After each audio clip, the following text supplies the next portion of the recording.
Donc la formule quadratique qu'on écrit x égale moins b plus ou moins racine de b au carré moins 4ac, le tout sur 2a, sert à isoler x dans les équations polynomiales de degré 2 qui sont de cette forme 0 égale ax2 plus bx plus c. Donc, ces équations polynomiales de degré 2 peuvent avoir aucune solution. Ils peuvent avoir une seule solution ou deux solutions. Graphiquement, si on représente la partie de droite comme étant une parabole dans le plan, celles qui n'ont aucune solution seront soit comme ça ou comme ça. Donc, elles ne traversent jamais l'axe des x et n'ont donc aucun zéro. Celles avec une solution auront leur sommet qui concorde ou qui touche à l'axe des x, ne doit pas dépasser. Et celles qui ont deux solutions traverseront l'axe des x et reviendront ensuite le traverser une seconde fois.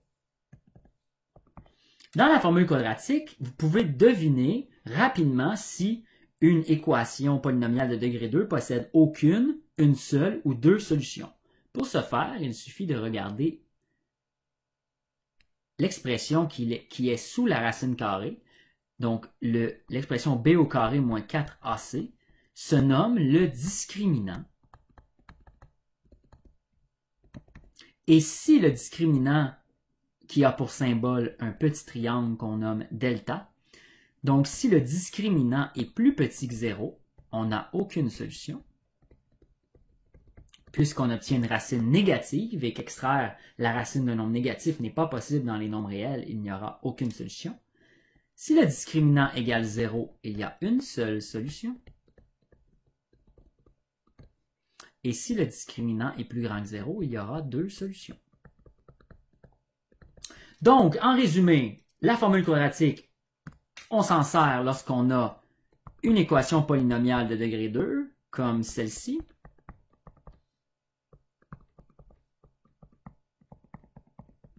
Celle-ci pourrait représenter les points d'intersection de la parabole ici, qui pourrait être associée à une règle f de x, et la parabole à droite qui pourrait être associée à g de x. Donc, on a une situation où on a peut-être une parabole qui est comme ça, et une autre parabole qui est peut-être comme ça.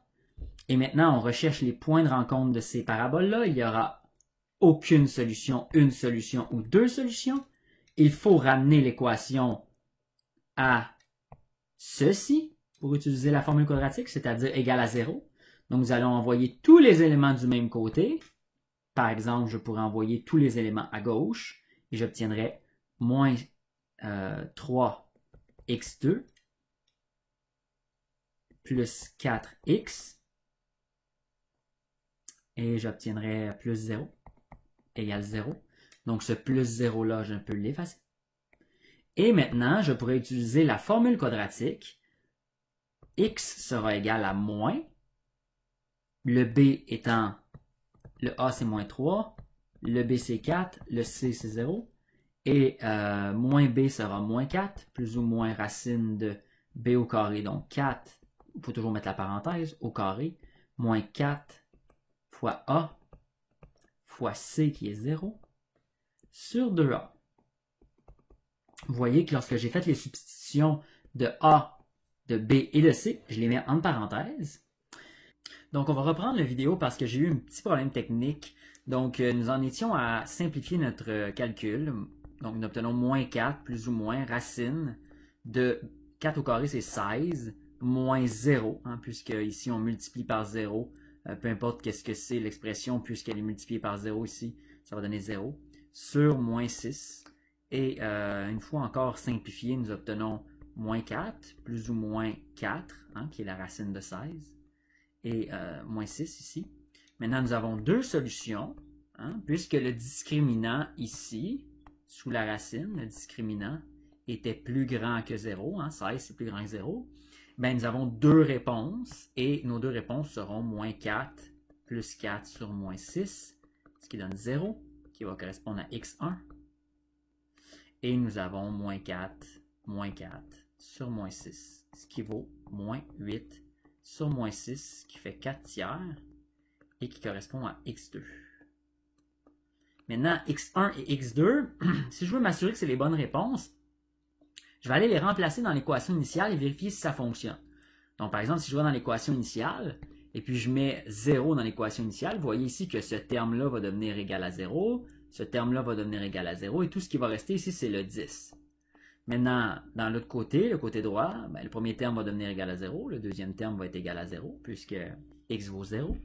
Et tout ce qui va me rester à droite, c'est le plus 10. Je vais obtenir donc l'équation 10 égale 10, ce qui est vrai, et qui me confirme que la solution x1 égale 0 est une solution valable. Si je vais remplacer x par 4 tiers, qui est ma solution pour x2, je vais aussi trouver une équation à la fin qui est vraie. Et donc, ça va me confirmer la deuxième. Maintenant, si vous avez aimé cette vidéo, n'oubliez pas de vous abonner. J'ai d'autres vidéos sur ma chaîne qui couvrent la matière plus en détail. N'oubliez pas de faire j'aime sur cette vidéo et de la partager avec vos amis. On se revoit très bientôt. Si vous avez une question, n'hésitez pas dans les commentaires à la poser. À bientôt!